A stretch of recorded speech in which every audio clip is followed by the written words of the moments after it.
nang walang hanggang pagpupuri. Clap your hands, clap your Ang hands, clap your hands. puri sa'yo.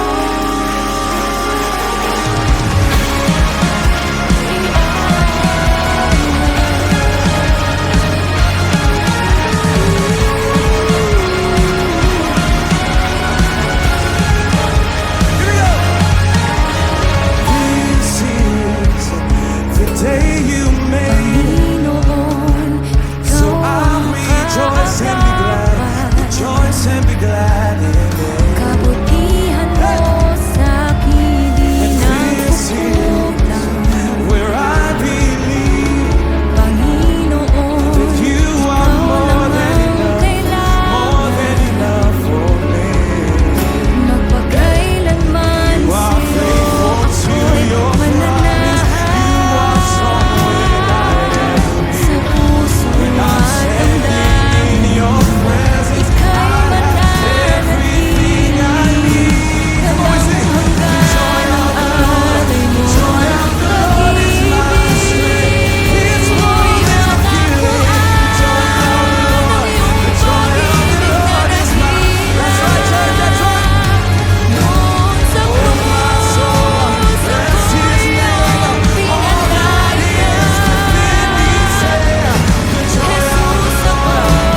Ayan, good morning po sa lahat.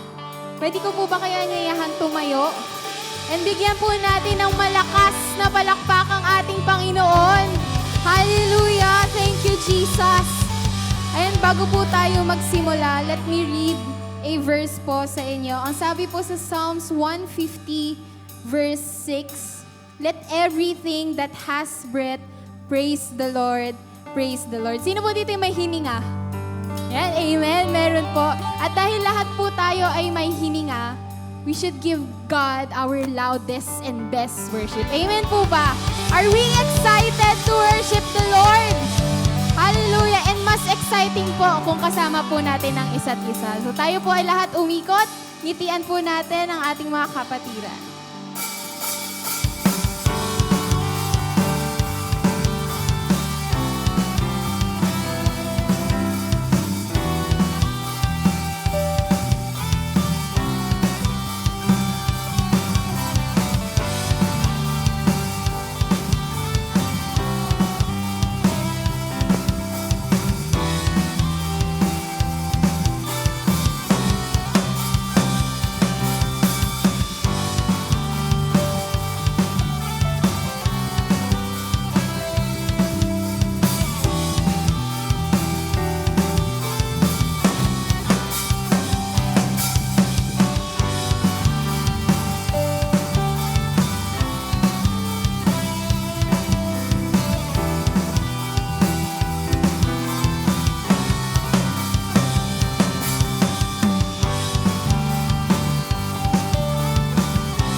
Yan, tayo'y umawit sa Panginoon.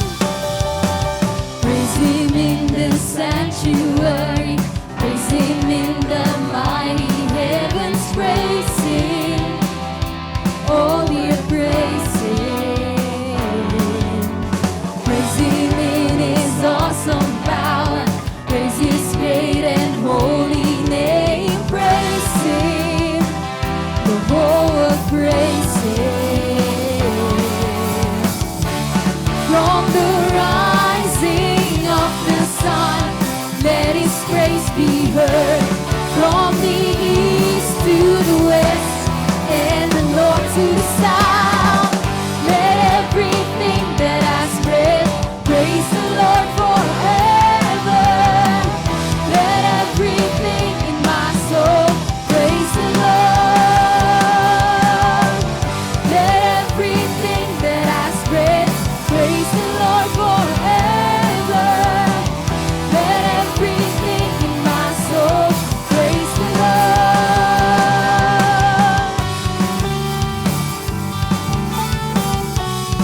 Mo declare praise Him.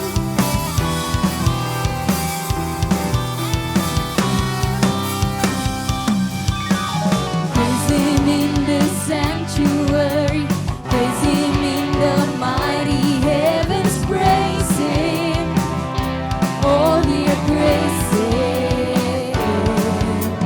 Praise Him in His awesome power, praise His great and holy name, praise Him, the whole world praise. From the rising, From the rising of the sun, let His praise be heard.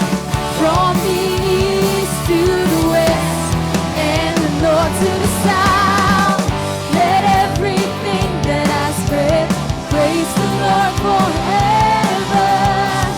Let everything in my soul praise the Lord. Let everything that has breath praise the Lord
Come on, church.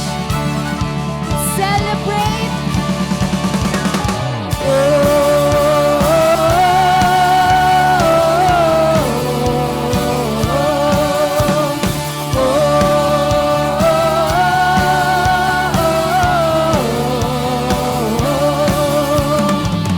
Open our eyes, Lord. We want to see you.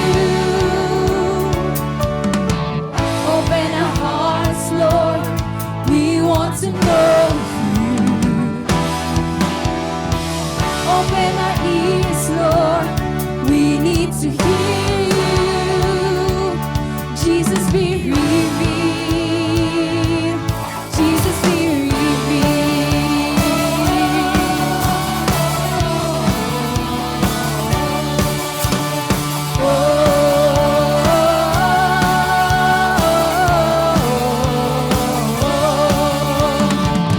Open our eyes, Lord.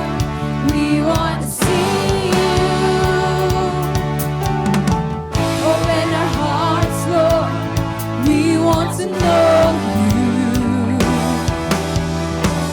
Open our ears, Lord. We need to hear you. Jesus, be revealed. Jesus, be revealed. God is here. God is here. God is here. He is able. We join in to see Jesus face to face. God is here. God is here. God is here. He is faithful. We join in to see Jesus. Oh, Jesus, be revealed.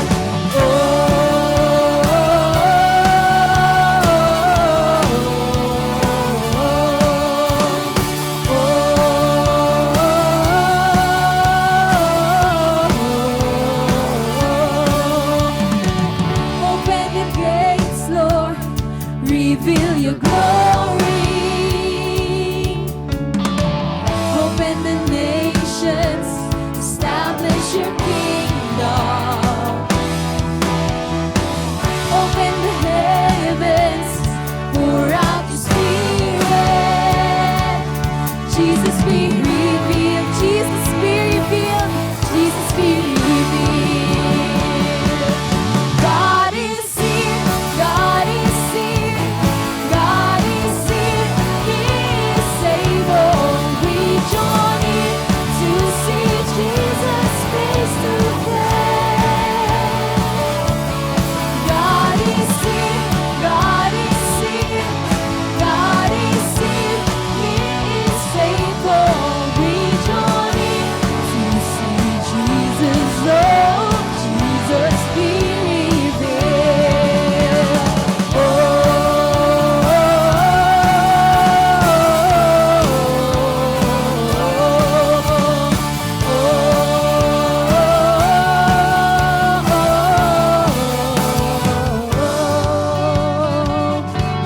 Hallelujah, Lord.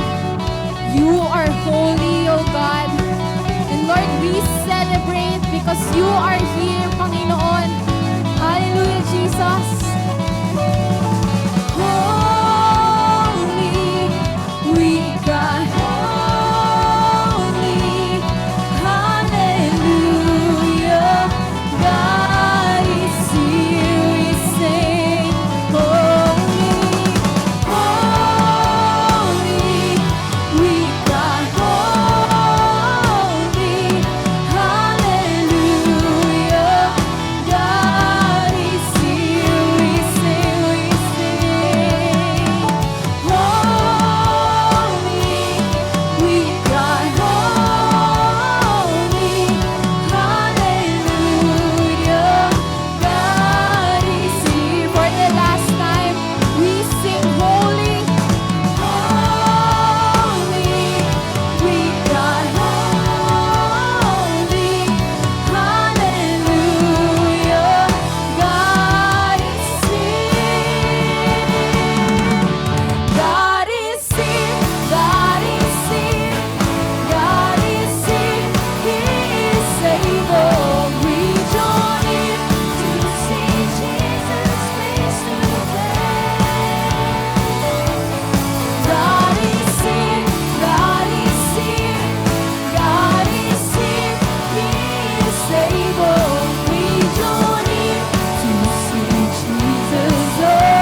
Panginoon. And Lord, we pray that you would continue to meet us here, O God. Hallelujah, Jesus.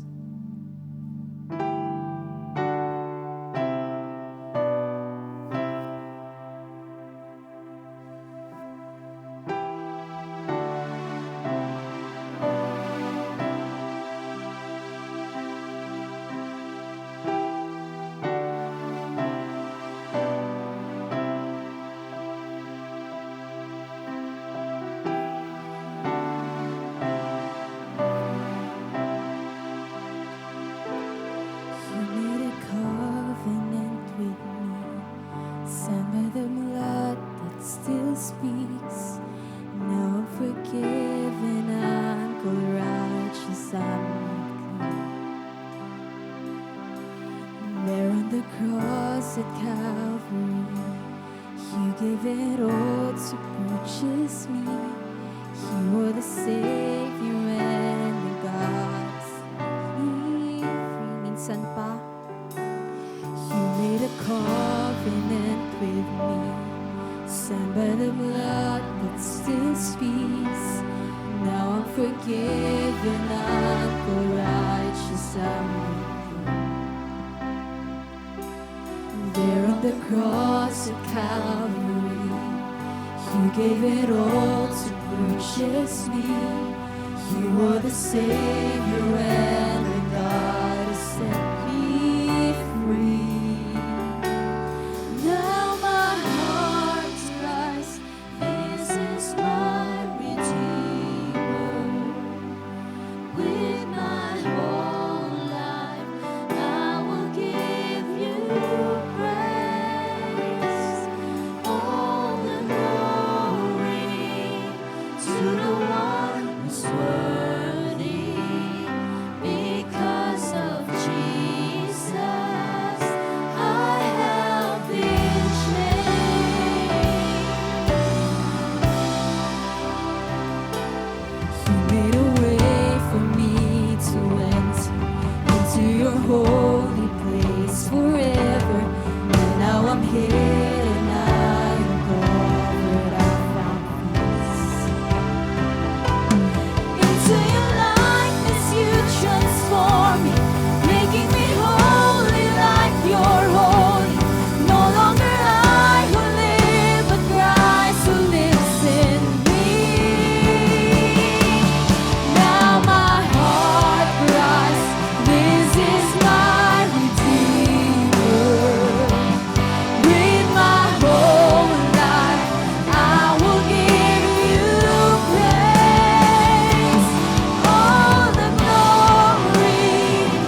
within your presence.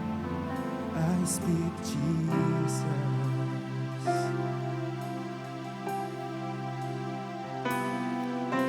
I just want to speak the name of Jesus over every heart and every mind. 'Cause I know there is peace within your presence. I speak Jesus.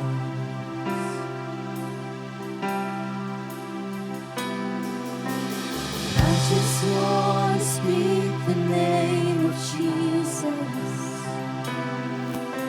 till every dark addiction starts to break. Declaring there is hope and there is freedom. I speak Jesus.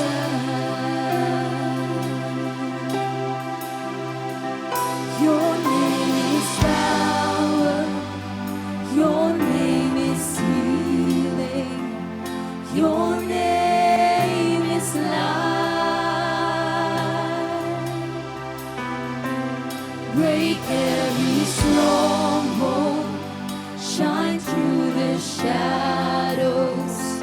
Burn like a fire.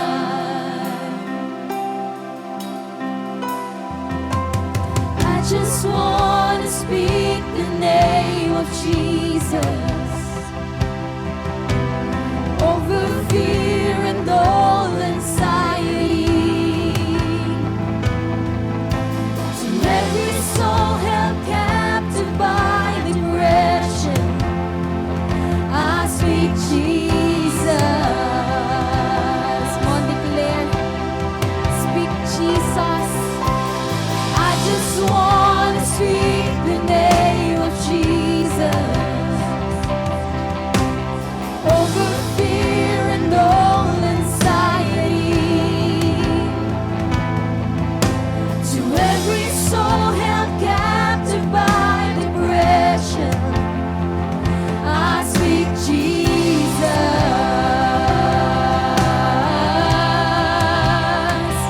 Your name is power.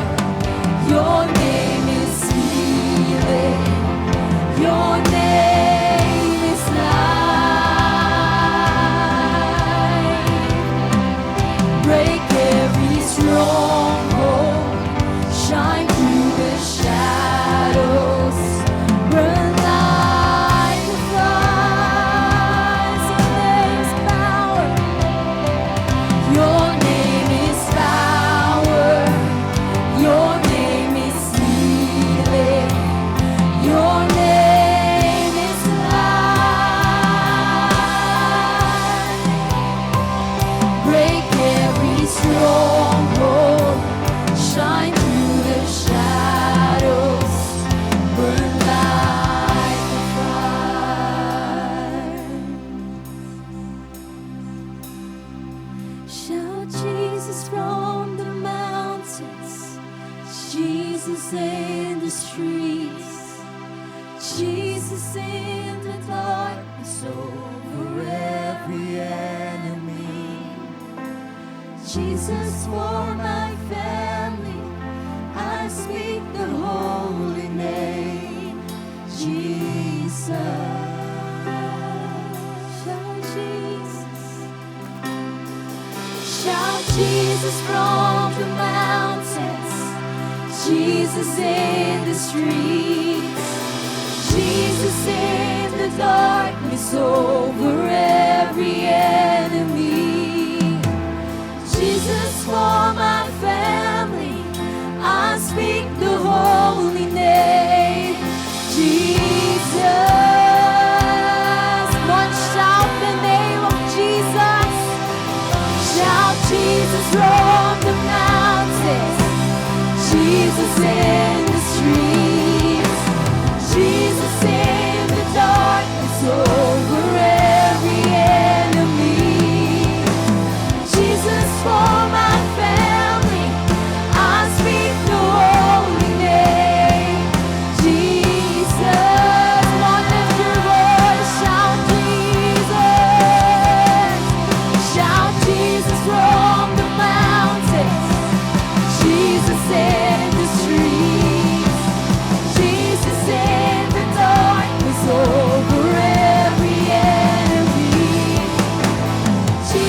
for my family, I speak the holy name, Jesus.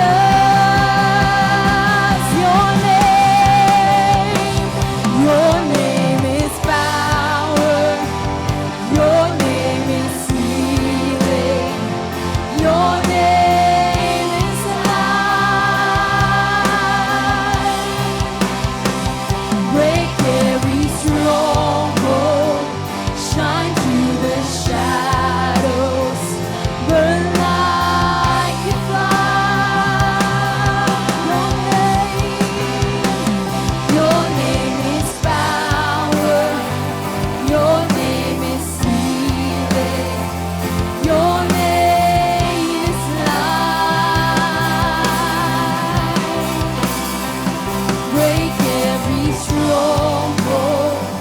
Shine through the shadows. Burn light. Oh, let us declare one more time. Let us shout the name of Jesus. Shout Jesus from on, the declare. mountains, Jesus in the streets, Jesus in the darkness over every enemy, Jesus for my family, I speak the holy name, Jesus.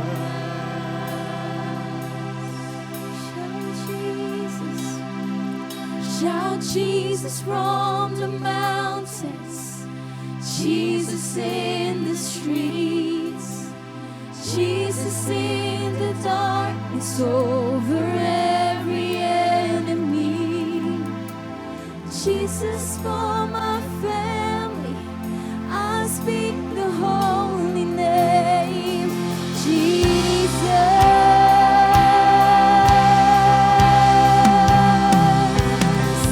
Shout Jesus from the mountains, Jesus in the streets, Jesus in the darkness over every enemy, Jesus for my family, I speak the holy name, Jesus. For the last time, declare and shout.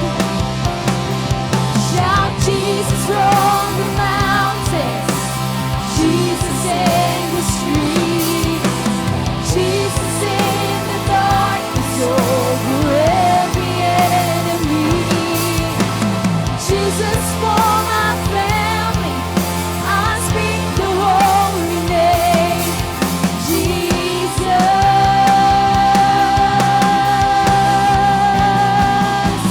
From my heart to the heavens, Come on, declare. Jesus be the center. Yes, Jesus. All about you. Yes, it's all about you. From my heart to the heavens, Jesus be the center. It's all about you. Yes, it's all about you. From my heart to the heavens, Jesus be the center. It's all about you. Yes, it's all about you.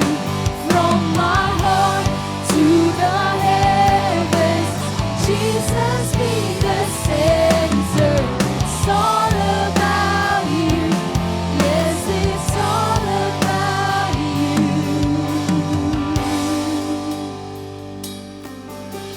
Jesus be the center of your church.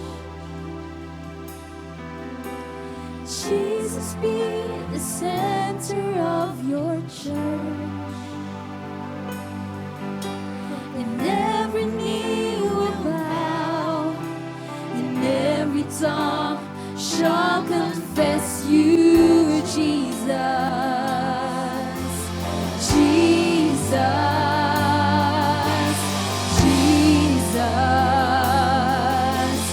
Jesus. The name of Jesus. Jesus declares, Jesus.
Lord, when we speak your name, Father God, everything changes, oh God. When we speak your name, mountains move, God.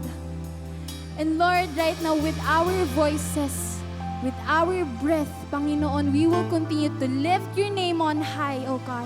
We will continue to declare your goodness, to speak your name, Jesus, Panginoon.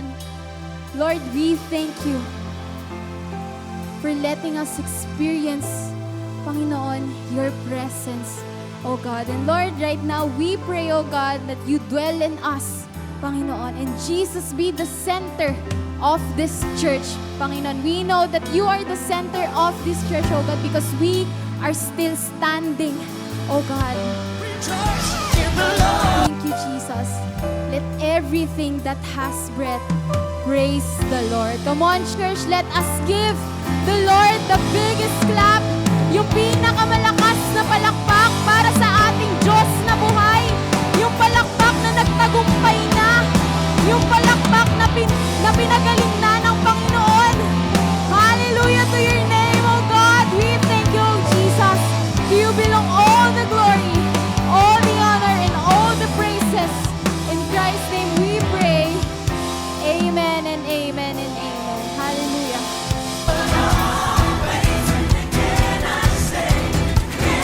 Clap your hands, clap your hands, clap your hands. Here we go.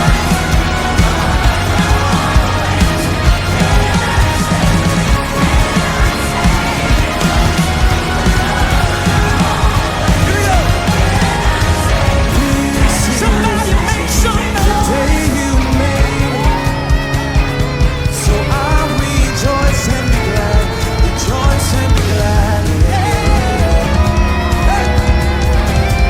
And this is where I believe that you are more than enough for me. You are faithful to your promise. You are strong when I am weak. When I'm standing in your presence, I have everything. Declaring all the living praising, men and women praising. Rejoice in the Lord always. Can I say, rejoice in the Lord always? Can I say, rejoice in the Lord always? Can I say, rejoice in the Lord always? Can I say,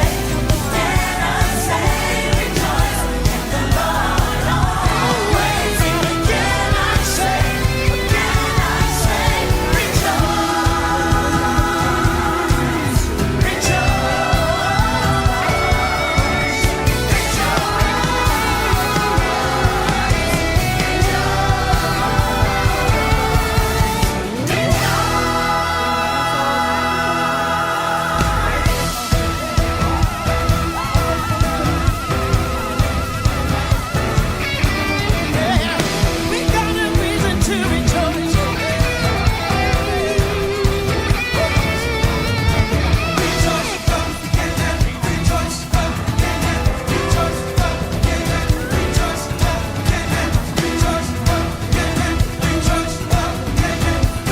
Normal dahil po tayo ay tao, and ayan, which is normal po dahil tayo ang tao, and initial reaction po ng isang tao is mag-worry. Pero tayo po, na mga anak ng Diyos, anak ng kataas-taasang Diyos, we have something na nagre-remind sa atin sa mga ganitong bagay. So, makikita po natin no, sa Matthew chapter 6, verses 26 to 27, sabi po doon, look at the birds. They don't plant or harvest or store food in barns, for your heavenly Father feeds them. And aren't you more valuable to Him than they are? Can all your worries add a single moment to your life? Sabi nga po doon, no? Tingnan po natin yung mga ibon, hindi naman po sila nagtatrabaho, hindi naman po sila nagtatanim, pero sinusustain po sila ng Panginoon. And sabi po doon, di ba, we are more valuable to Him, di ba? So, kung yung mga ibon nga po is sinusustain ng Panginoon, paano pa po tayo, di ba, na anak niya? And sabi po dun, no, though nag-worry po tayo, ang paalala po sa atin ng salita ng Diyos is hindi tayo pababayaan ng Panginoon. Amen po ba? Amen. And sabi po doon, ano po ba yung gagawin natin? Makikita din po natin yon sa babang verse, sa verses 31 to 33, sabi po doon, so don't worry about these things, saying, what will we eat? What will we drink? And what will we wear? These things dominate the thoughts of unbelievers, but your heavenly Father already knows all your needs. Seek the kingdom of God above all else, and live righteously, and He will give you everything you need. Amen. Sabi po doon, i-prioritize daw po natin ang ating Panginoon. Seek Him first, and His righteousness, and all these things shall be added unto us. Yan. And part po ng pagpaprioritize natin sa Panginoon is through our finances. When we give to the Lord po, pinapakita natin na nauuna ang Panginoon sa atin. And we entrust to Him everything that we need. So, ayun po, ipagkatiwala po natin at ibalik po natin ang pasasalamat sa ating Panginoon, and He will surely supply all our needs according to the riches of His glory in Christ Jesus. Tayo po ay magbigay.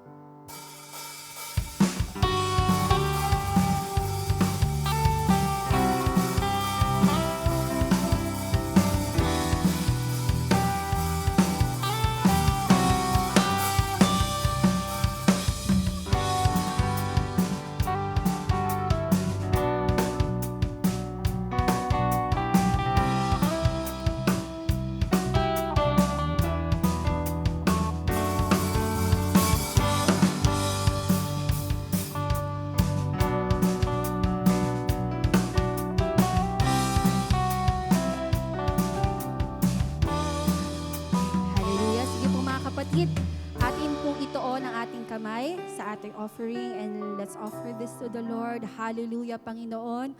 Tunay nga po na Ikaw ang pinakamataas na Diyos, Lord God. At sa oras nito, Panginoon, nais nga lang namin itaas ang iyong pangalan, Panginoon, Lord God. Thank you, Jesus, sa kabutihan mo sa aming buhay, Lord God, na Ikaw po ang nagsusustain ng aming mga pangangailangan, Lord God, na ni minsan hindi kami nagkulang, Panginoon, Lord God, at lagi kang nagpo-provide para sa amin, Lord God.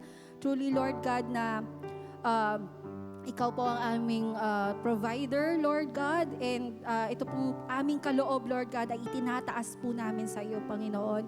Nawa, Panginoon, ay mamultiply po ito, Lord God, to reach other souls, Lord God, na nangangailangan din sa iyo, Panginoon. And Lord God, patuloy mo kaming i-equip, Panginoon, na mga anak mo na maging testimony kami of your goodness, Lord God, na ang makita sa buhay namin at ang mag-manifest sa aming buhay ay inyong glory lamang, Lord God. Maraming salamat, Lord God. We know, Panginoon, na patuloy mong pupunuin ang aming mga baskets, Panginoon, Lord God, ang aming, basta magtitiwala kami sa inyo, Panginoon, Lord God, at mananalig kami, Panginoon, at alam namin na hindi mo kami bibiguin, Lord God. Patuloy ka po namin uunahin, Lord God. We will continue to seek your kingdom, Lord God, above all else, Lord. And ikaw po ang aming itataas, ikaw ang aming papupurihan sa matamis na pangalan ng iyong anak na si Jesus. Amen.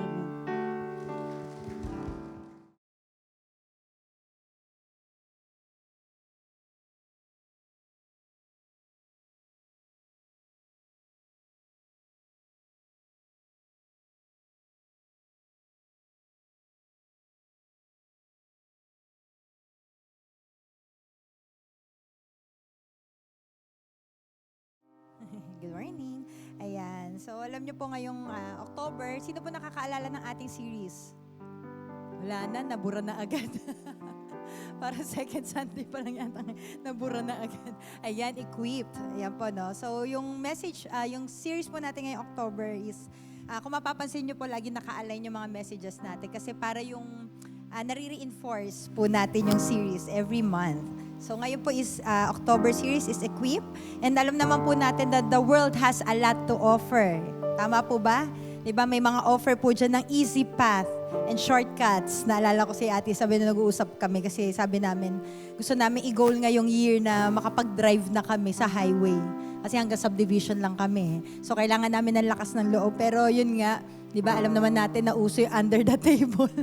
Dahil nung nag-compute din kami, ang mahal pala. Pero sabi nga, pag in under the table, mas mura. Pero syempre, joke-joke lang naman po yun. No?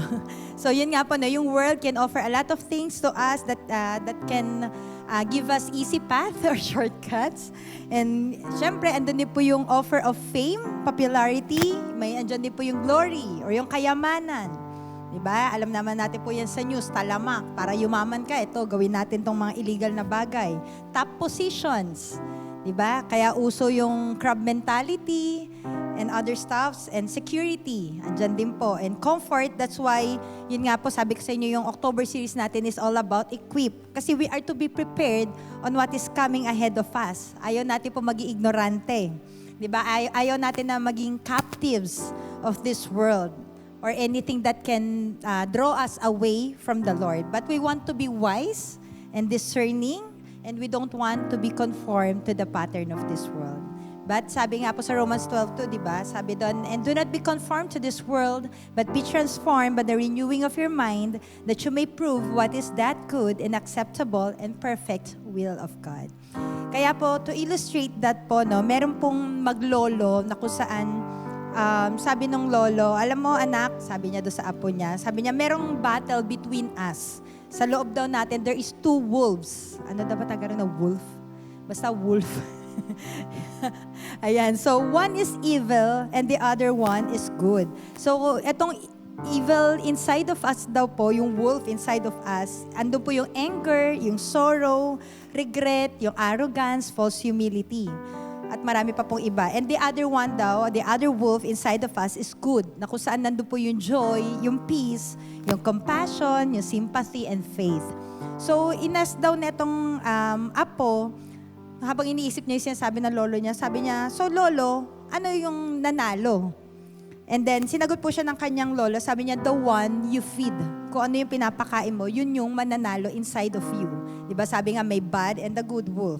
So, for us, anong po yung point neto, no? For those who have accepted the Lord as our personal Lord and Savior, we can attest to this. Alam po natin na there is a struggle inside of us. Kasi po, meron tayong dual nature. Once you accepted the Lord as your personal Lord and Savior, meron tayong dual nature. Hindi po dual personality, dual nature.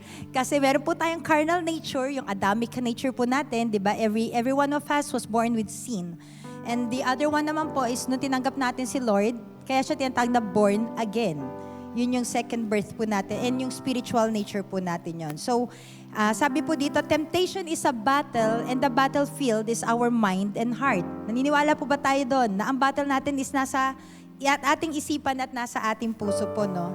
Kaya po, every day, sa lahat ng iniisip po natin, every choice we make, either what we watch, what we listen to, what we read, ay ano po kung ano po yung papakain natin yan, it's a spoonful of food for one of those nature. And sabi nga po, kapag ini-starve natin or ginugutom natin yung carnal nature natin, that fulfills the last, di ba? Kapag andyan yung finifeed natin yung attention, affirmation, nourishment, it will lose its strength. So kung ano po yung pinapakain natin, we make one strong and the other one weak. So the way to overcome temptation is to, sabi po dito, deliberately and consistently feed our spiritual nature. Diba? Alam naman po natin na ang temptation itself is not a sin. Kumbaga offer pa lang yan Pero once na kinagat natin yan, once na nag-indulge na po tayo dyan, yun po yung fault doon. Yun yung matatawag natin na sin. So temptation itself, it's natural. It comes. It always comes. Pero yung sin, you are faced with the situation Diba? When temptation is there. So, masasabi lang natin na sin yan kapag nag-indulge na tayo or yun na nga, ginawa na natin. So, every believer who desires to move on with God will go through the wilderness. Kaya po, ang title po natin ngayong morning is, It is Written. Diba? The Power of Scripture Against Temptation. Sige po, tayo po muna manalangin. Panginoon, patuloy kami nagpapasalamat dahil we have the freedom to worship you. We have the freedom to listen to your word, to hear your word, and to apply it in our lives. At ngayong umaga na to, Lord, we just want to dwell in your presence. We just want to hear your word. Let our hearts be opened. Let our hearts be receptive sa salita mo, Lord, ngayong umaga na to, that your word will continue to reproof us, guide us, teach us sa ways and knowledge of our Lord Jesus. We thank you, Lord, and be with us as we hear your word, at bigyan nyo kami, Panginoon, ng puso na mapagkumbaba, na kung saan, Panginoon, as we hear this word, ay kung may mga kakulangan kami, kung may mga loopholes kami, Lord, ay ikaw po yung magsaayos ng aming mga buhay. We thank you, Lord, at let your word be planted in the good soil of our hearts. In Jesus' name we pray. Amen. So again, the title of our message is It Is Written, the Power of Scripture Against Temptation. And we will dig deeper into this, Matthew 4, verses 1 to 11. So Satan tempts Jesus. I think most of us are familiar dito. So basahin po natin. Then Jesus was led up by the Spirit into the wilderness to be tempted by the devil. And when he had fasted 40 days and 40 nights, afterward he was hungry. Verse 3, now when the tempter came to him, he said, if you are the Son of God, command that these stones become bread. But he answered and said, it is written, man shall not live by bread alone, but by every word that proceeds from the mouth of God. Then the devil took him up into the holy city, set him on the pinnacle of the temple, and said to him, if you are the Son of God, throw yourself down, for it is written, he shall give his angels charge over you, and in their hands they shall bear you up, lest you dash your foot against a stone. Jesus said to him, it is written again, you shall not tempt the Lord your God.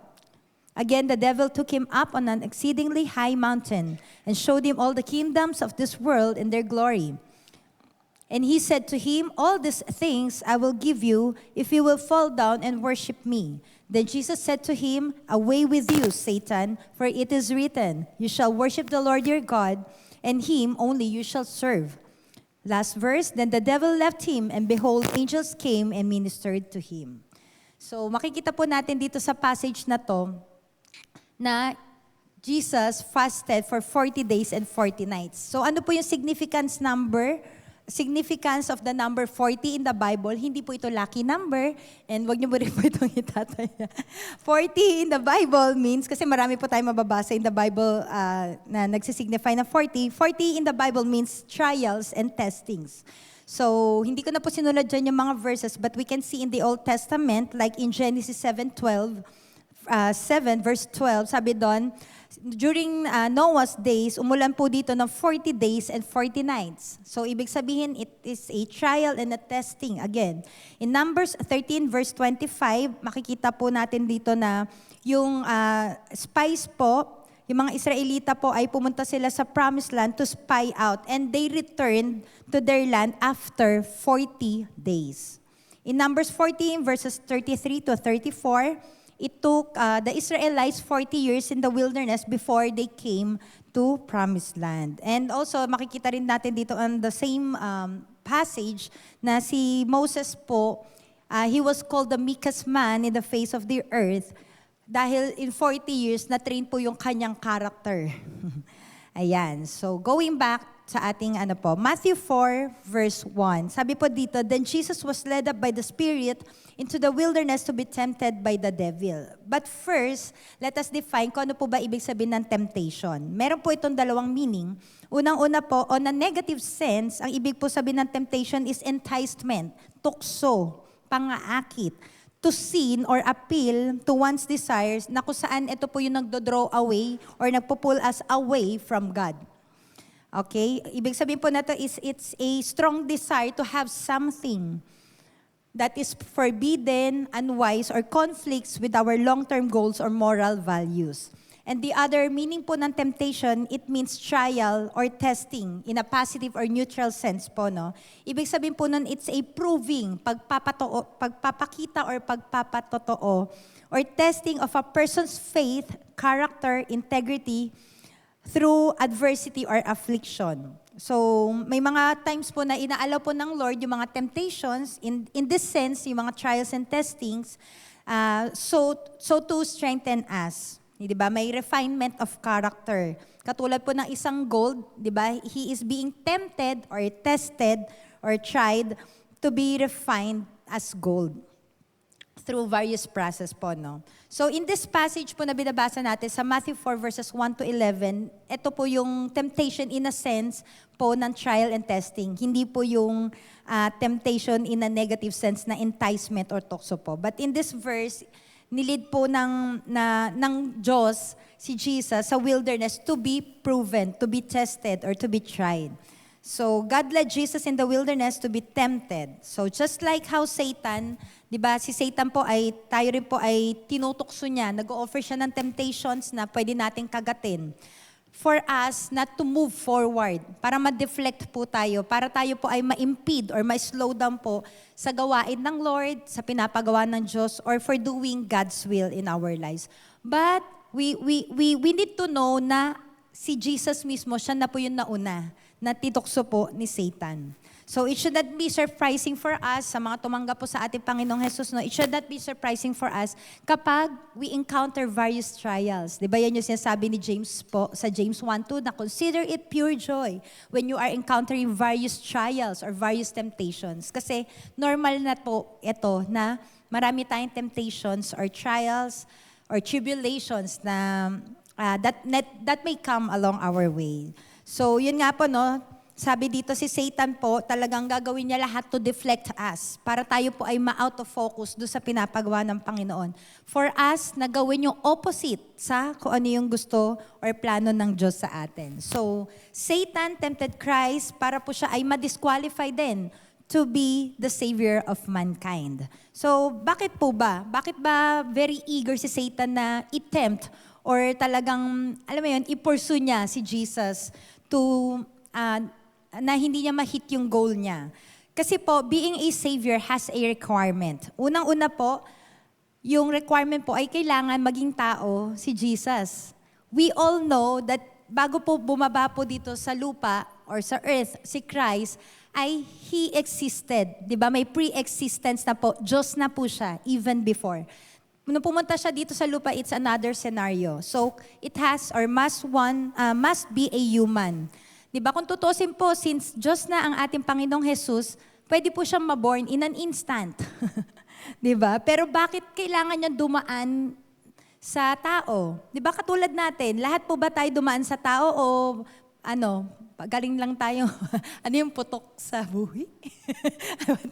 Yun, di ba? Wala namang parang singaw lang dyan na biglang nag-appear si Nanay Dory. Di ba? Dumaan din siya sa tao, sa nanay niya. And all of us, ay ganun po. So si Jesus, kailangan po gumamit, si God the Father, kailangan po siyang gumamit ng vessel, and that is Mary and Joseph.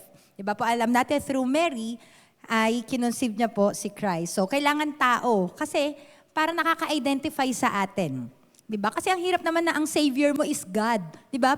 May pwedeng iba to sa Kanya na, ay hindi niya naman naiintindihan yung mga paghihirap ko, yung mga dinaranas kong kahirapan. Pero kapag tao, alam mo na pare-parehas tayo ng pinagdadaanan.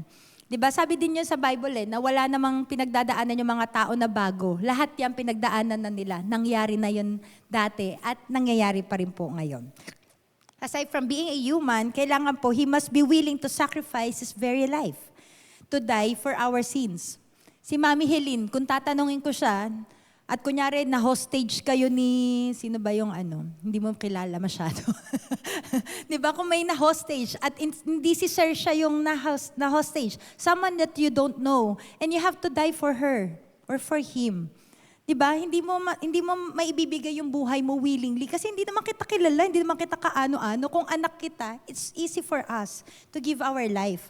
Pero pag hindi ka kilala, hindi. So yun po, must be willing to sacrifice His very life to die for our sins. So we all know that Jesus paid for our sins with His precious blood.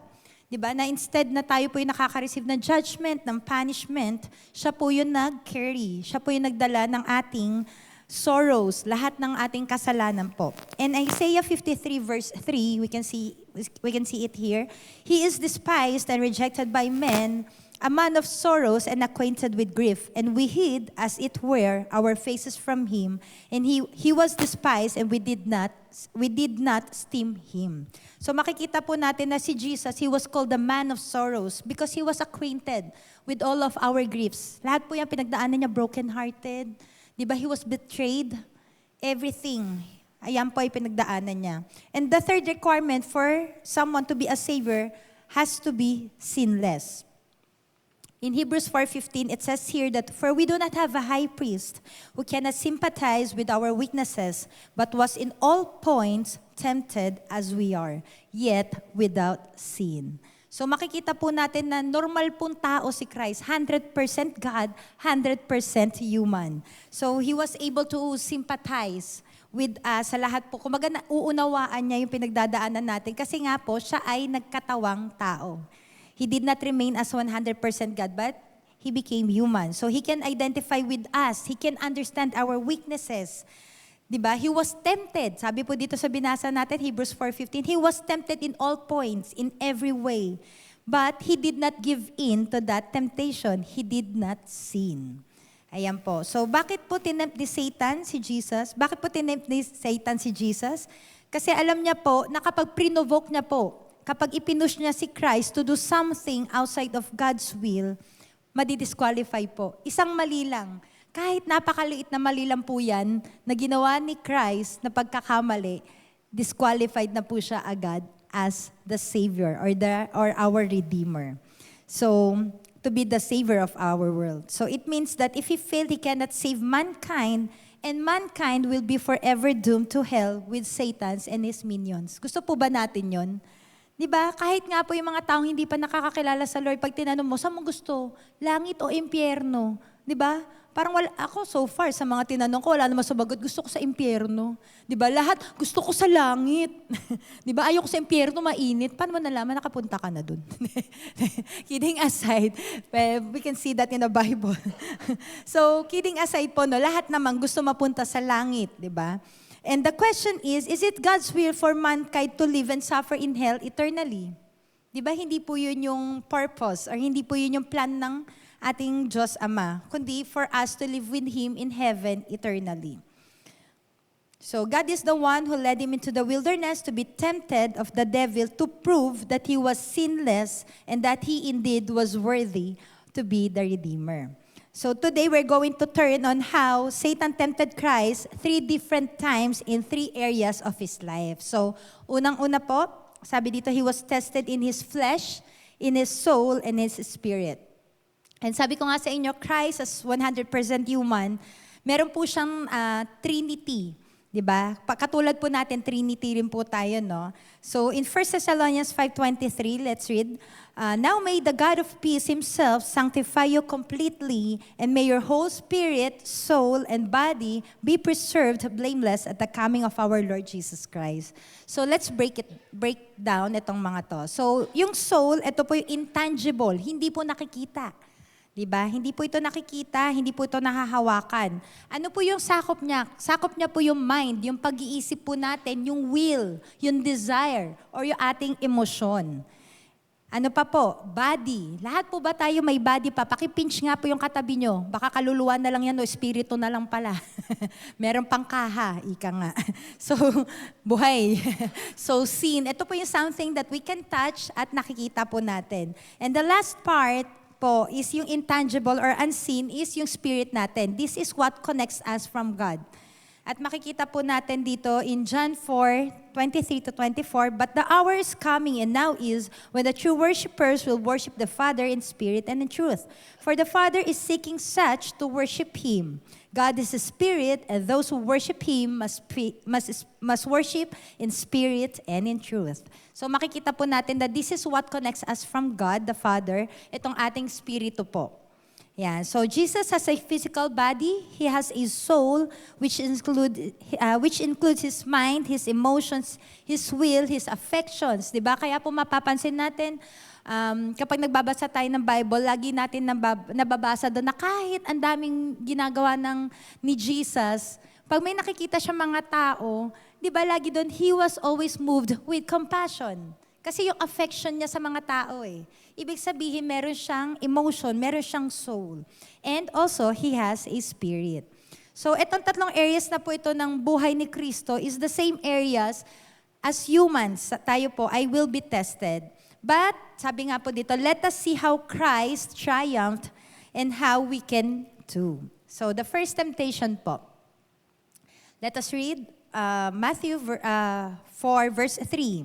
Satan said to Christ, now when the tempter came to him, he said, if you are the Son of God, command that these stones become bread. Ayan. So the devil tempted Christ by saying na, sige nga, kung ikaw nga yung anak ng Diyos. Diba? Satan tried to cast doubt kay Jesus. Totoo ba? Anak ka ng Diyos? Diba? Makikita po natin na ganun din sa atin eh. Diba? Sa mga tumanggap na sa Diyos, minsan nagkakaroon din tayo ng doubts. Anak kaya talaga ako ng Diyos? Pinatawad niya na kaya talaga ako? Magpo-provide kaya talaga ang Lord? Why? Alam niyo po, napaka-importante na maaral po natin kung ano po yung importance of combating this doubt. Kasi makikita po natin na pag binasa po natin yung New Testament, while Christ was here on earth, lagi niyang ina-account na my Father, di ba? Lahat ng ginagawa ko is from my Father. Di ba? Lahat na sinasabi niya is from my Father. But during this time, makikita po natin, nagkakas ng doubt si Satan sa kanya. Because doubt is Satan's greatest weapon. Kasi alam po ni Satan na kapag nag-cast po ng doubt si Satan sa atin or kay Christ during this time, sa sinasabi ng Diyos, it can weaken our faith. Then, at kapag bumaba po yung ating pananampalataya or nabawasan po yung pananampalataya natin, then He has defeated us.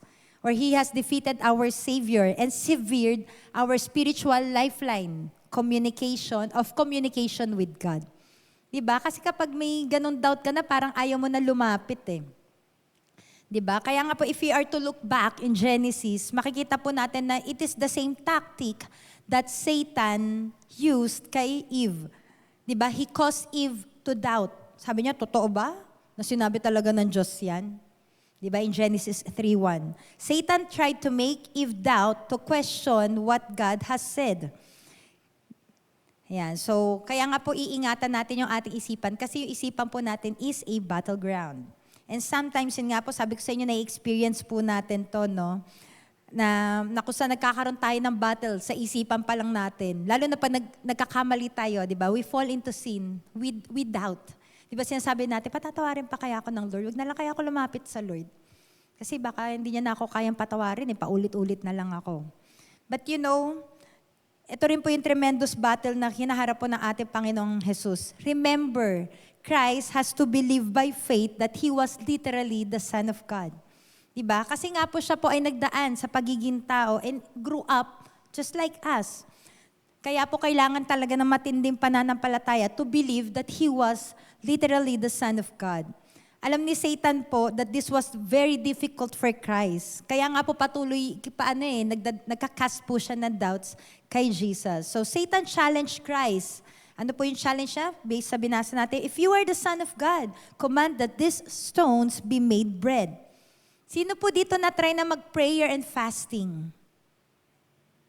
Mag-pray and fasting. Kahit one day lang, kahit half day lang yan, one meal. Okay. Sino po dito yung kumain after prayer and fasting? Sino naman po dito yung kumain during prayer and fasting? Umamin na. Ayan. Ayan. So, alam niyo po, hindi naman po masama kumain after ng prayer and fasting, no? Hindi naman po masama. But in this verse, let's see what went wrong. So, ito yung tremendous temptation. Diba? He tempted Christ in the area of His flesh, tempting Him to satisfy His natural needs. Hindi po masamang kumain, even after prayer and fasting. At alam po natin, na naaral natin to sa school, di ba? Basic needs ng tao, water, shelter, food, air, and clothing. And let's put our minds that during this situation, saan po galing daw si Christ?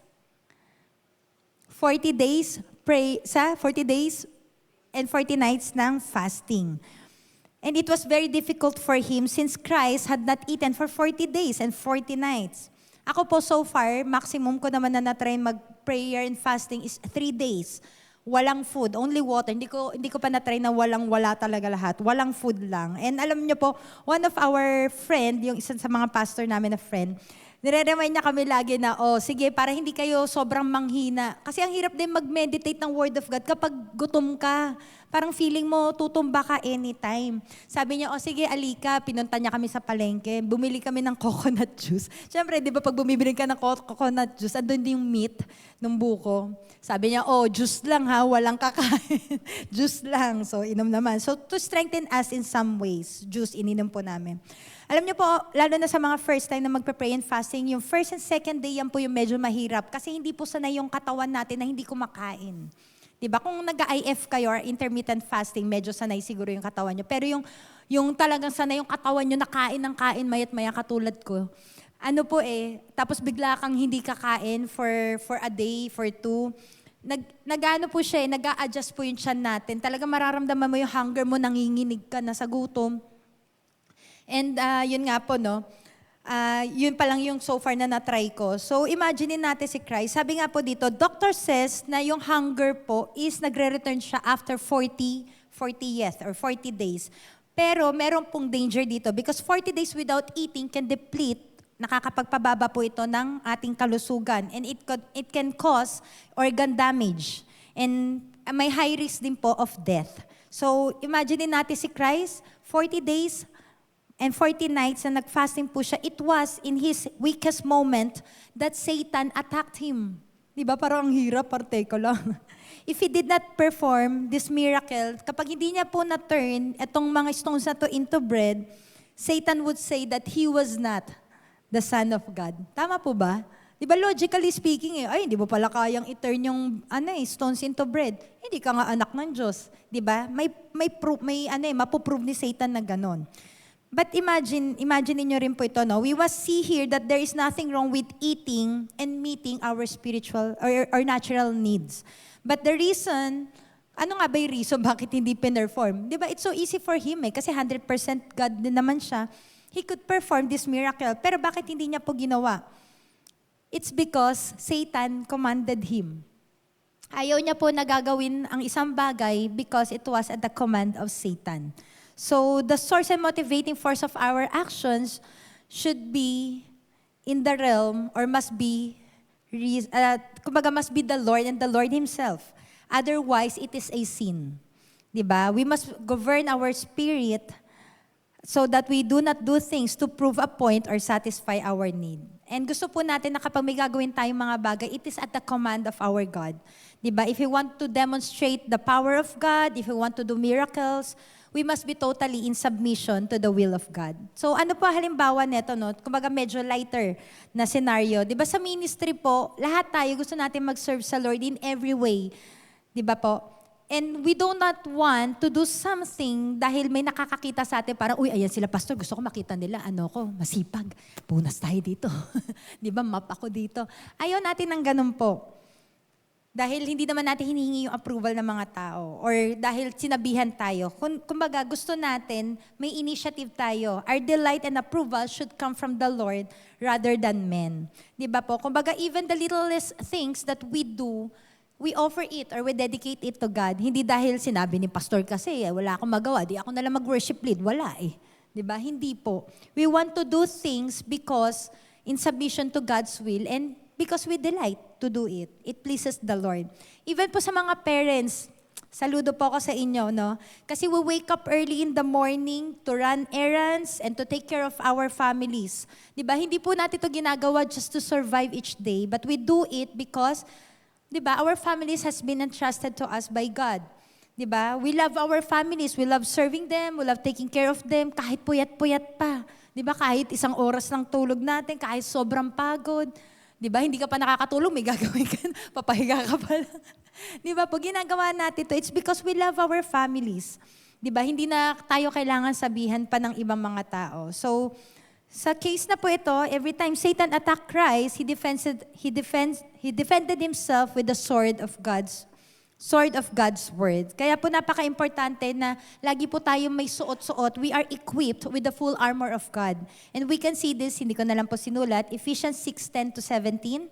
Diba? We should wear the helmet of salvation, the belt of truth, breastplate of righteousness, having shod our feet ready with the gospel of peace, the shield of faith, and the sword of the Spirit, the only defensive weapon among all the full armor of God. So makikita po natin na how kung gaano ka well-versed or gaano maalam talaga si Christ when it comes in the Holy Scriptures. So, makikita po natin dito sa next, babasahin natin, in Luke 2:46 to 47, sabi dito, no, ang age po dito ni Christ is 12. Sabi po dito, now so it was that after 3 days, they found him in the temple, sitting in the midst of the teachers, both listening to them and asking them questions. And all who heard him were surprised or astonished at his understanding and answers. Si Jesus po, hindi lang po siya passive listener. Hindi lang po siya quiet listener. He was actively engaging doon sa discussion. Nakikinig siya, and at the same time, he could hurl some questions. Bakit po? Kasi maalam siya eh. Maalam siya sa Word of God. So makikita po natin na the fact that he could give insightful questions ay na-amaze po sa kanya yung mga tao po na nakakasama niya doon sa temple. Ayan, so the written word of God was his defense and it must be ours too. Diba? Makikita po natin na si Christ nga po tinempt eh. Maalam na siya sa word of God and yet, diba, he was tempted by Satan. How much more na tayong tao po. So following Christ's example, makita po natin na every time the devil would tempt us, kailangan po, we know the scriptures, we know our Bible. Kasi ito po yung ating depensa. Diba? The word of God is powerful and it will defend us from the enemy of our souls. Kaya po napakahalaga that we spend time with our Lord on a daily basis. Sino po dito araw-araw kumakain? Ayaw umamin, mayat-maya. Ako aamin ako, mayat-maya ako kumakain. So continuous feeding, kailangan meron tayong daily continuous feeding of the Word of God. Diba? Kasi napakahalaga po nito kung paano po, kung gaano ka-importante ang physical na pagkain, ganun po sa physical na katawan natin, how much more yung Word of God sa buhay natin. So meditating and memorizing scriptures para nako-combat po natin or na tutuligsa din natin yung mga lies and schemes ni Satan. So notice how Satan knows the Bible also. Diba? Hindi siya po natatakot sa mga taong maalam or maraming memory verses. Ako po medyo nagdeteriorate na at some point yung memory ko dahil marami nang iniisip. Pero makita po natin si Satan, hindi po siya takot sa mga tao na maraming memorized verse. Saan po siya takot? To the people who obeys the will of the Lord or who do the will of the Lord. Why? Kasi we can possess intellectual knowledge and still live in sin. Diba po? Kung ano po yung finifeed natin sa sarili natin, katulad nung kanina po na sinabi ko yung may 2 wolves inside us, kung ano po yung finifeed natin doon sa carnal nature natin, yung po yung magiging strong. Pero pag ang finifeed po natin is our spiritual nature, yung po yung magiging strong. Kaya po, whatever we feed ourselves can strengthen or weaken our relationship or faith in God. Mamaya po, mapapag-usapan nyo yan sa mga faith groups po, no? And yun nga po, sabi ko sa inyo, we have a dual nature po kasi that we need to take care of. Yan. So, the Bible means basic instructions before leaving earth. Diba? It was given to us as our navigator sa lahat po ng pinagdaraanan natin sa buhay. So, every time we go through trials, tribulations, para po ito ay ma-overcome natin, we need the Word of God. Diba? Even yung kaninang kinanta natin, yung anxiety, depression, it's real. It happens. Diba? Marami po nangyayari sa atin, even addiction, pornography, whatever that is, nangyayari po talaga yan. That's why we have to combat this with the Word of God. Or else, kapag finifeed po natin yung carnal nature natin, mawawala po yung pananampalataya natin or yung relasyon natin sa Panginoon. Kaya po, sabi ko nga sa inyo, if we don't have a daily personal time with the Lord, or hindi pa po tayo nakakapag-establish ng Bible reading natin or quality time with the Lord, you can visit our page. Yes, nag-plug. You can visit our page, Christian Church of Faith, Marikina. Yan po. Everyday po, nakapost po dyan yung daily Bible reading natin. Kung wala pa po kayo na-establish, you can make it as your guide. And if you want to grow more, you can join the faith groups. Andyan po yung mga midweek services natin aside from Sunday worship services. At meron po tayong mga scheduled ministry equipping class para po madipin yung pananampalataya natin at yung relasyon natin sa Panginoon. Huwag po tayong makontento maging SSS. Narinig nyo na po ito dati sa akin, uulitin ko lang po. Huwag tayong maging SSS. Safe, seated, and satisfied. Diba? We want to see you someday na hindi lang puro kami yung nandito. Mananawa kayo sa mukha namin. Diba? Someday, kumbaga, i-goal po natin yon that as you deepen your relationship with the Lord, someday you will see yourself here. Diba? You will see yourself welcoming yung mga tao, diba? Doing the media works. Diba? Kayo naman nag-worship lead, nagpe-preach dito. Kayo naman yung tumutugtog. Kayo nagtuturo sa Faith Kids and a lot of stuff. So, yon. Matthew 4:4, ito po yung nireply ng ating Panginoon. But he answered and said, "It is written, man shall not live by bread alone, but by every word that proceeds from the mouth of God." So, ito po ay kinote niya from the Old Testament. Sabi po sa Deuteronomy 8:3, no? Sabi dito, "So he humbled you, allowed you to hunger, and fed you with manna, which you did not know, nor did your fathers know, that he might make you know that man shall not live by bread alone, but man lives by every word that proceeds from the mouth of God." So in this instance, itong word po na proceeds, ibig sabihin present tense, meaning we need to hear from God every day. Di ba po? How can we hear the Lord every day? Through the Word, di ba? Through reading our Bible. Kaya po isa sa mga favorite song ko, no, yung Awit ng Puso. And nawa po ito yung maging cry of our hearts that this song will always remind us how sweet it is to spend time with the Lord. Pwede niyo po bang kantahin to, yung verse with me? Pagising sa umaga, naaalala ka, nasasabi kang puso ko na makapiling ka. Umaawit, sumasamba, sumasayaw sa'yo. Naghihintay ng pangungusap mo. Yan, di ba? Kamusta po yung ating buhay ngayon? Di ba? Do we still have that hunger and thirst for God's Word? Alam niyo po, hindi po madamot ang Panginoon. Diba? He delights in the people who spend time with Him.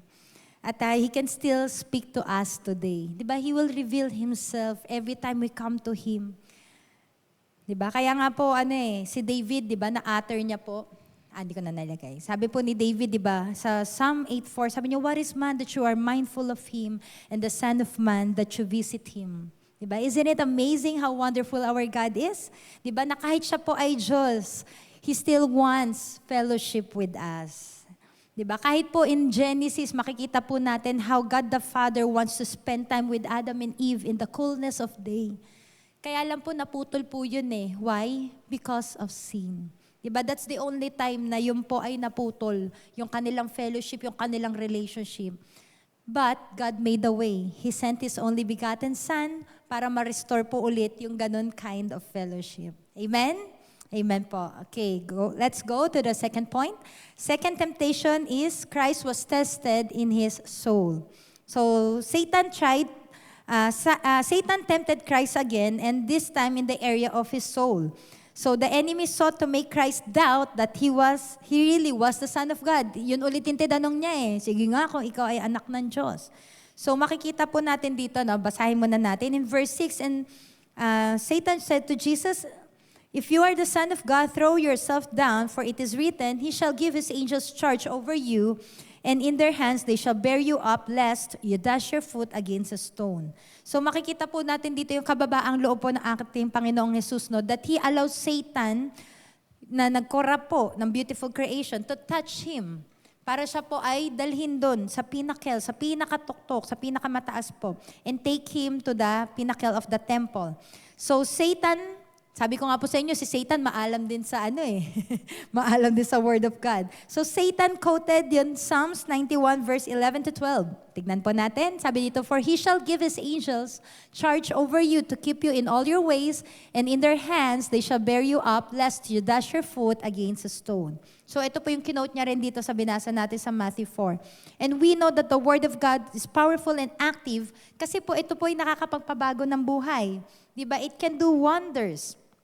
And we can read it here in Hebrews 4:12. "For the word of God is living and powerful and sharper than any two-edged sword, piercing even to the division of soul and spirit and of joints and marrow, and is a discerner of the thoughts and intents of the heart."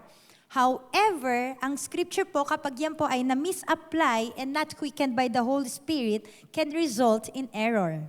So, yun po yung ginawa ni Satan. Di ba? He quoted Psalms 91 verses 11 to 12, but he quoted it, but in error.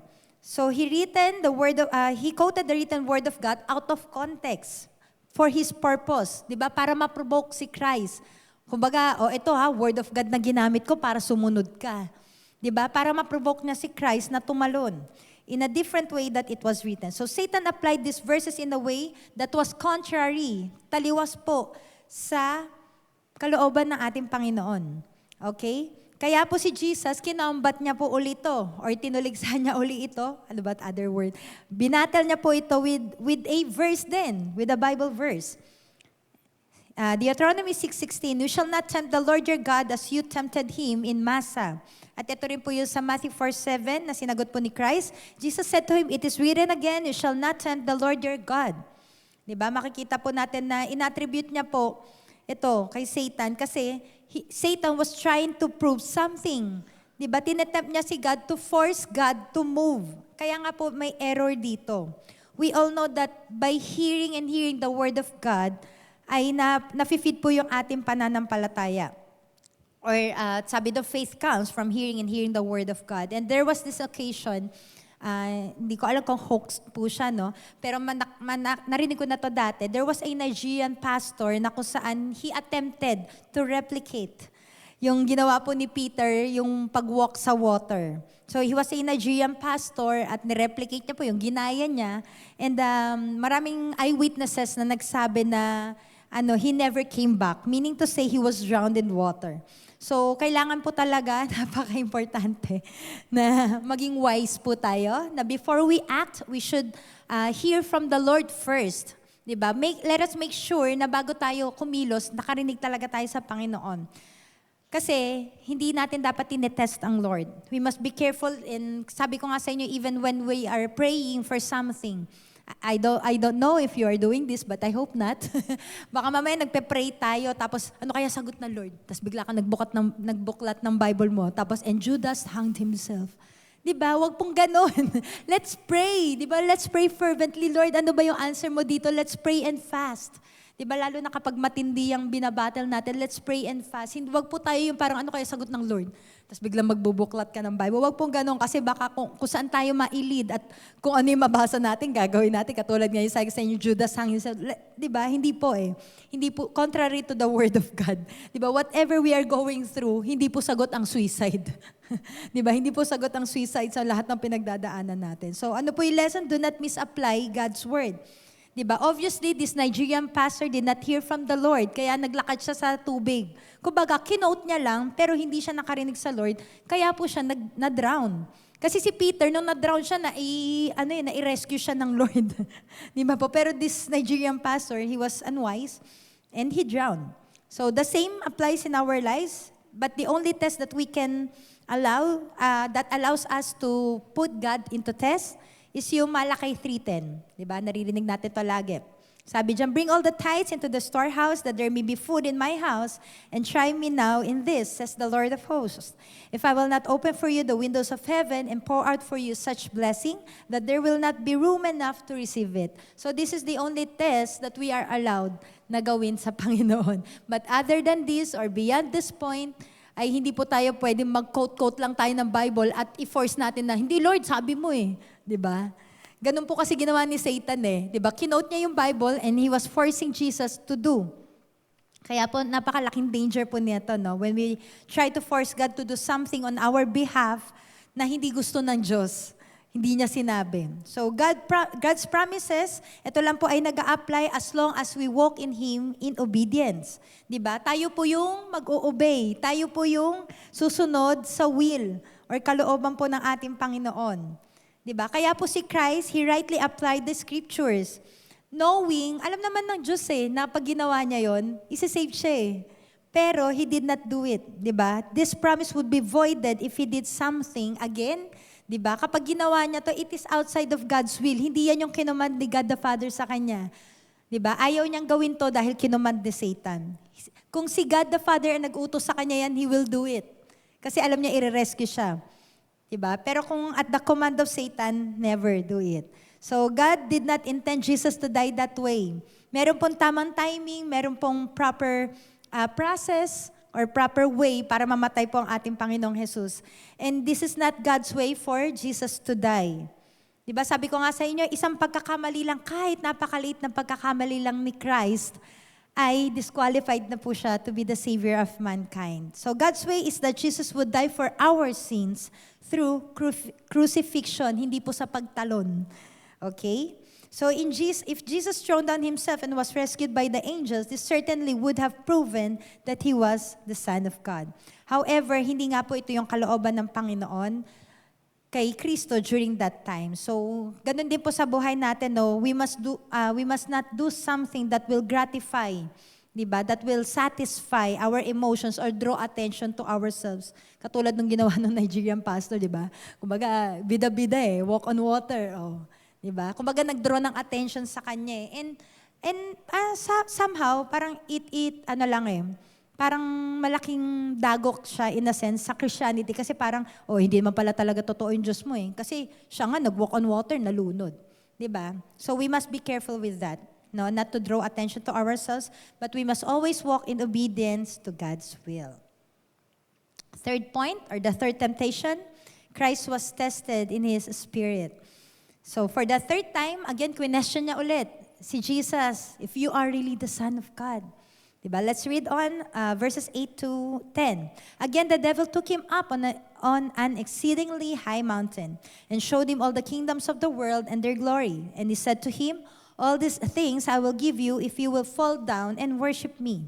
Then Jesus said to him, away with you, Satan, for it is written, you shall worship the Lord your God, and him only you shall serve. So makikita po natin na Satan took Christ on a very high mountain at pinakita niya po yung kingdoms of this world.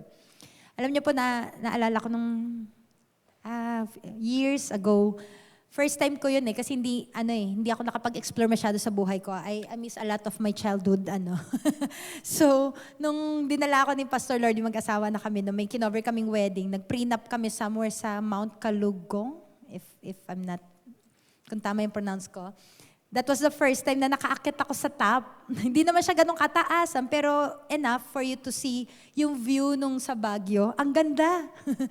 Talagang parang mai-imagine mo ikaw yung dito sa Matthew 4:8 to 10. Kasi napaka-steep niya, napaka-taas, makikita mo talaga yung view. So I could imagine yung scenario dito ni Christ. No? Kumbaga offering, sinasabi sa kanya ni Satan na I will offer you this. Mapupunta na lahat sa iyan, all its glory, all its power, authority, dominion, kapag winorship mo ko.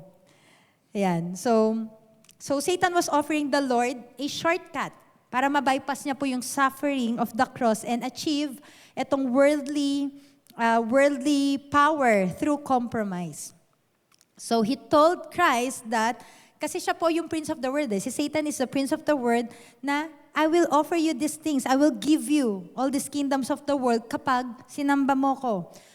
Prior to the cross, makikita po talaga natin na yung influence po ni Satan talaga, yung power niya, is talagang far greater than Christ. However, kahit nirurule niya itong mundo na to po, meron po siyang certain extent. Meron siyang limitations lang po. Why? Because he was always subject sa authority and power of God the Father. So si Lucifer, now Satan, si Lucifer po, siya po ay isa sa mga pinakamalapit kay God. He was the one who's leading in worship, kaya lang po, it's because he craved and desired worship for himself, siya po ay nag-fall. So he wants to be like God. Kumbaga sa kanya makredit yung glory and all the worship na gusto niya po. Ayan, hindi ko na lang po naisulat, but in Isaiah 14:12, how you are fallen from heaven, O Lucifer, son of the morning, how you are cut down to the ground, you who weakened the nations. So siya po dati si Lucifer. Diba? Beautiful, very beautiful. Worship leading, very close to the Lord. But because of pride, because gusto niya i-take yung glory, i-credit sa kanya, yun po yun naging sin niya. At kaya po siya nawala sa heaven. So we worship from the realm of our spirit. Sabi ko nga sa inyo yung ating Trinity, yung triune man, diba? Body, soul, and spirit. Yung our spirit, it is what connects us from God. And Satan longs for worship. But we know that worship only belongs to God. for He alone is worthy of our worship. Kaya po, we should not worship anything or anyone. It's okay if we admire. Diba yung tinatawag na ano? Pero wag naman natin gawing idol sila na talaga namang kahit saan ka magpunta, puro mukha na lang nila. Diba? Kung ano yung favorite color mo na. Diba? Wag naman yung idolatry in a sense. Okay lang yun if we admire someone. Ako, I admire someone din, diba? Someone who is one of our, ninang namin sila. Ninong-ninang. Kasi pagdating sa spiritual life talagang hands down talaga kami. So, alam po kasi ni Satan that if he can control music and worship, he can control everything. Kaya pansinin niyo po how the music has changed over time. Di ba dati nung naalala ko nung dalaga pa ako pag nakikinig ako ng ng mga love songs, yung mga sawi songs, mga emo songs, alam mo yung feel mo lang na broken hearted ka, di ka pinansin ni crush or nag-break kayo, ganon. Pero ngayon, notice how the song changes over time. Di ba? Nag-degrade siya in terms of morality. Di ba makikita natin vulgar words. Di ba dati bawal yung may mura, ngayon talagang di ba? Pag nag-scroll kayo sa Facebook, talagang mapopollute ka agad eh. Di ba? Kasi talagang mura na vulgar words. Di ba makikita rin po natin dyan yung suicidal tendency. Di ba? Sabi ko nga sa inyo dati, pag nakakarinig kayo ng love songs, broken-hearted ka lang, feel mo lang, emo lang. Ngayon, pag nakarinig ka ng mga songs, gusto mo na magpakamatay. Di ba? May lust, may anger. Di ba? Galit na galit yung kanta. Feel na feel mo. Ramdam na ramdam mo yung anger sa kanta and so on. Di ba? Nakalimutan ko sino nagsabi neto. If you want to know a nation, listen to its music. Di ba? Pag pinakinggan mo, even Western countries, USA. Di ba? Pag pinakinggan mo yung mga music nila, makita mo sa MTV, or sa YouTube, pag may mga ads, di ba makikita mo how it shifted, kung paano nag-degrade yung morality nila. And, nai-influence tayo kasi nakapattern tayo sa Western countries. So, yun po, no? Satan was willing to give up everything kapag si Christ ay sumamba po sa kanya. And Christ replied this to Satan, quoting from Deuteronomy 6:13, from the Old Testament, "You shall fear the Lord your God and serve Him, and shall take oaths in His name." So ano po ba yung wino-worship natin? Diba? It is one of the greatest tests na kakaharapin po natin. Diba? And in Isaiah 42 verse 8, "I am the Lord, that is my name, and my glory I will not give to another, nor my praise to carved images." So God is a jealous God, and He wants us to love Him most. Diba? More than anyone, more than anything. Kaya nga po yung Ten Commandments, di ba, it was summarized into 2. Di ba, that we should love the Lord our God with all of our hearts, with all of our soul, with all of our mind and strength. Di ba? We want to be disciplined in these 3 areas and love the Lord with all our body, soul, and spirit. Kaya nga po ito si Satan ginagamit niya ng ginagamit ito Di ba? To cause Christ to sin. At ito po, ang maganda. When Satan realized that he could not succeed, anong ginawa po? Sabi doon sa verse 11. Basahin po natin, no? "Then the devil left him, and behold, angels came and ministered to him." The angels, ministered to him. Ayan po, no? Oh, sorry.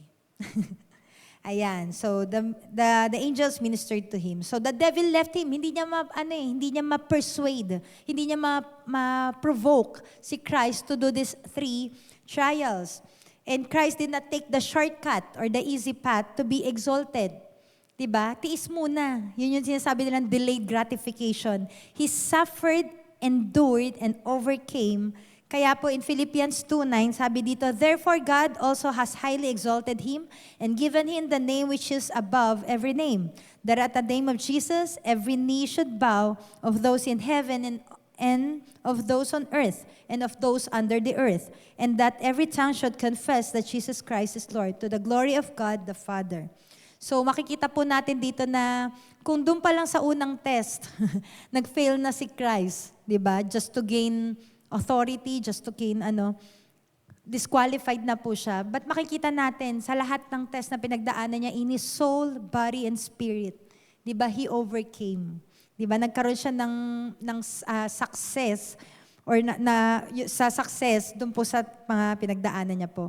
And we can see it na the first Adam, si Adam mismo na ginawa ng ating Panginoong Jesus, they fell into sin.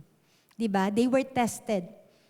The fruit was pleasing to the eyes. Yun yung description.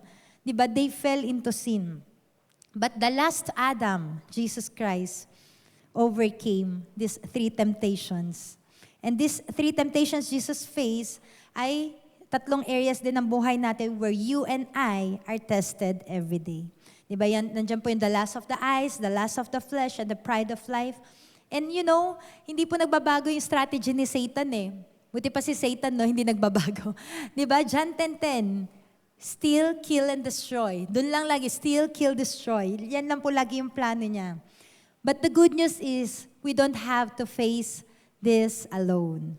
Diba? Jesus went through this first. Sabi ko nga sa inyo kanina, nauna na po si Kristo. And He won to give you or to give us the victory. Diba? Kung paano po napagtagumpayan po ng ating Panginoong Jesus, ay gusto niya tayo rin po. Diba? He is the captain of our souls. At kapag ikaw po yung captain, ikaw yung mauuna. At ang ating captain, which is Jesus, ay napagtagumpayan niya to. And ganun din po sa atin, mapapagtagumpayan po natin ito. And makikita po natin na every time Satan would attack Christ, ito po yung lagi response niya, it is written. Hindi niya po ginamit yung divine power niya. He could have used that. Diba? He became obedient.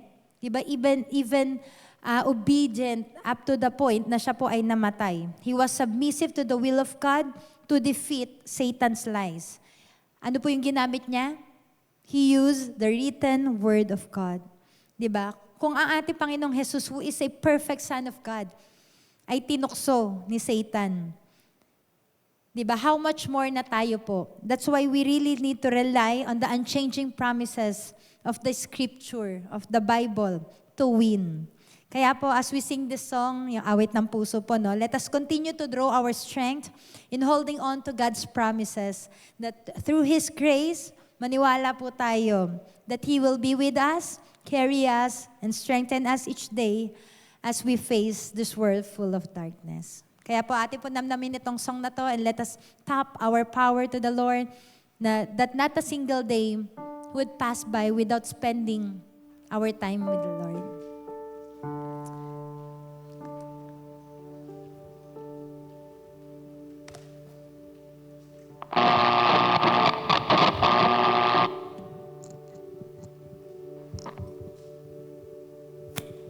Sige po, let us continue to focus on what God has done for us.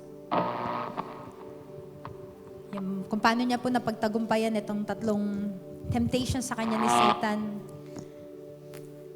The only thing that we can overcome this is through reading the Word of God, meditating on it, memorizing it, so that every time we go through trials, meron po tayong panghahawakan. We should not be ignorant. We should not let our day pass without hearing from the Lord daily.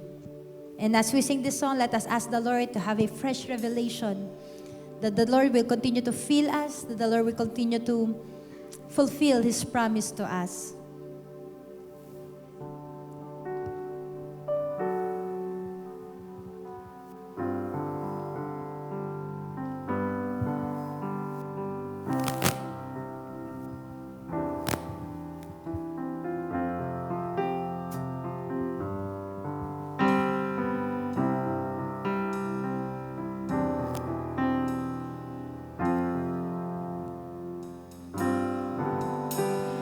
Pagising sa umaga, naaalala ka. Nasasabik ang puso ko na makapiling ka. Umaawit, sumasamba, sumasayaw sa'yo. Naghihintay ng pangungusap mo. Pagising sa umaga,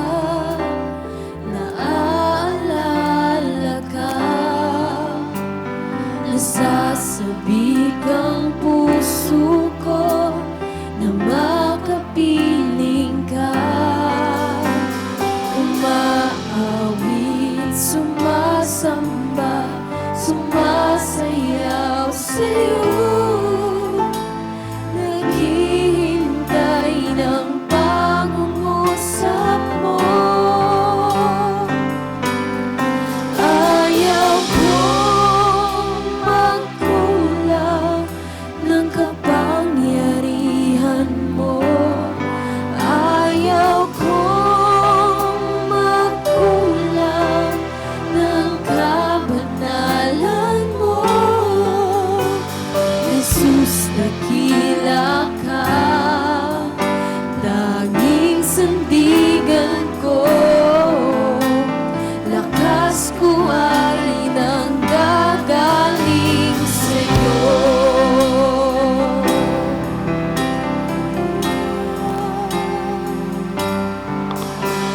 Pagising sa umaga, naaalala ka.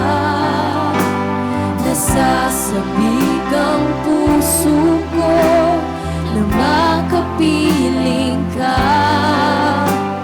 Umaawit, sumasamba, sumasayaw sa'yo. Naghihintay ng pangungusap mo. Minsan pa, pagising sa umaga, naaalala ka. Nasasabik ang puso ko na makapiling ka. Umaawit, sumasamba, sumasayaw sa'yo. Naghihintay ng pangungusap mo. Ayaw kong magkulang ng kapangyarihan mo. Ayaw kong magkulang ng kabanalan mo. Jesus, dakila ka, tanging sandigan ko. Lakas ko ay nanggagaling sa'yo. Ayaw kong magkulang ng kapangyarihan mo. Ayaw kong magkulang ng kabanalan mo. Jesus, dakila ka, tanging sandigan ko. Lakas ko ay nanggagaling sa'yo. Ayaw kong magkulang ng kapangyarihan mo. Ayaw kong magkulang ng kabanalan mo.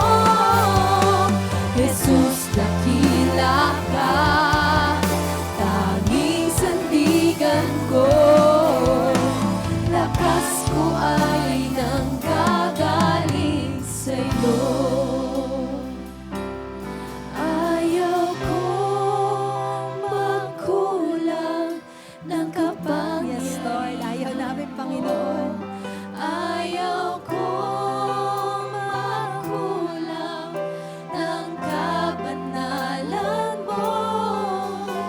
Jesus, dakila ka, tanging sandigan ko.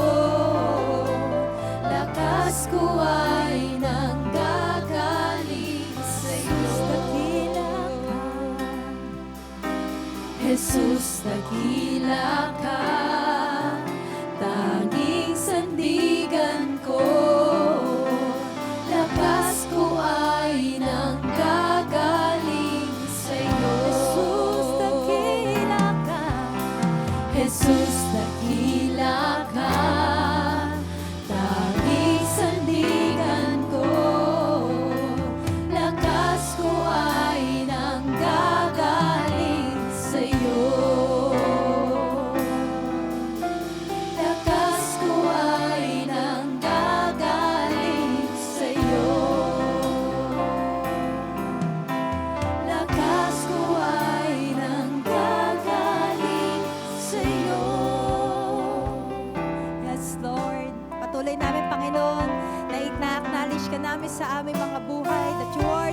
source of our strength, the source of our grace, Panginoon. Alam namin, Panginoon, na hindi mo kami pababayaan, hindi mo kami pagkukulangin. Kaya as we continue to tap sa source of our power, ay alam namin, Panginoon, that you will reveal yourself unto us every time we come to you, every time we spend yung pag-spend namin ng time sa pagbabasa ng iyong salita, ay nare-recharge kami. Kami po ay naibabalik sa tamang mga landas, nare-renew yung aming mga isipan, even yung aming mga reactions, emotions, yung aming mga pananalita, ay patuloy na binabago nyo kami every day. That even our inner man's perishing, but we are, that even our man, Lord, is perishing, our inner man is being renewed day by day. At gusto namin to, Panginoon, that every time we come to you, ay kami po ay parang mga bata, Lord, na kami po ay nalilinis, natuturuan nyo, Lord. At salamat dahil yung salita mo yung patuloy na gumagabay sa aming mga buhay. Kahit nasa kadiliman kami, may mga pinagdadaanan kami, ay we are able to conquer this because of you. At sa lahat ng ito, Panginoon, ay wala naman po kaming maikiklaim, maa-acknowledge, kundi dahil sa iyo, Lord. Kaya namin nakakayanan yung mga pagsubok, yung mga temptations na to. At kung may mga times man, Lord, na kami po ay nalulugmok or kami po ay nalulungkot, na nagpo-fall into sin, Lord, ay laging available yung pagpapatawad mo. And all we have to do is to just come to you, Lord, and to repent from our sins. And at hindi na namin tumuling gawin pa. Panginoon, bigyan mo kami ng kapangyarihan. Katulad po ng aming inawit, ayaw namin na mag-miss ng iyong kapangyarihan.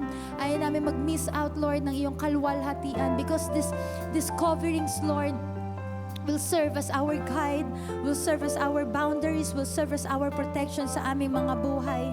Although this world is perishing, although this world is rampant, yung wickedness, pero kayo, Panginoon, ay lagi may taglay na liwanag. At ganun din po kami na mga nananahan sa inyo, nananahan sa iyong salita, patuloy na nagluluk sa inyong salita, Lord, ay binibigyan mo kami ng tamang pag-iisip, Lord, how we do things, oh God, despite of this generation, Lord, that we are able to do the opposite. We are able to do your will. Kahit marami po mga oppositions, maraming persecutions, rejections, oh God, ay hindi po kami matatakot dahil alam namin, even as we go through the fires, you will be with us. Katulad ng pagsama mo, Lord, sa kaila Meshach, Shadrach, and Abednego. Salamat, Panginoon, dahil napakabuti mo sa aming mga buhay. You remain faithful until the end. You will fulfill your promise unto us. And we see, and we want to see our lives growing, deepening our relationship with you. We want to see our lives na talagang very involved, na at nag-i-indulge kami sa gawain mo, sa salita mo, na kung saan hindi lang po kami nagagamit dito sa loob ng church, but even outside of the four walls of this church, that you can use us in our schools, in our work, in our businesses, in every areas, Panginoon, na tinanim nyo kami, ay magagamit nyo kami, namumunga kami, at nakakapagbigay kami ng kalakasan, nakakapagbigay kami ng pag-asa, nakakapagbigay kami ng liwanag sa mga tao, Lord, na naguguluhan at nababalot, Lord, ng kadiliman. Can we just raise our hands to the Lord? Panginoon, would you bless each and every one of us as we continue, Lord, to hear your word? Ay patuloy na matanim to sa aming good soil of our hearts, that we will take care of the garden of our hearts, na kung ano yung finifeed namin dito are things that will strengthen our faith in you, that will strengthen our relationship with you. At we ask, Lord God, for your grace, na kapag may mga times, Lord, that we are being surrounded by the cares of this world, ay bigyan mo po kami ng knowledge, ng wisdom, Lord God, to always choose you, to always prioritize you, to seek you first, the kingdom of God.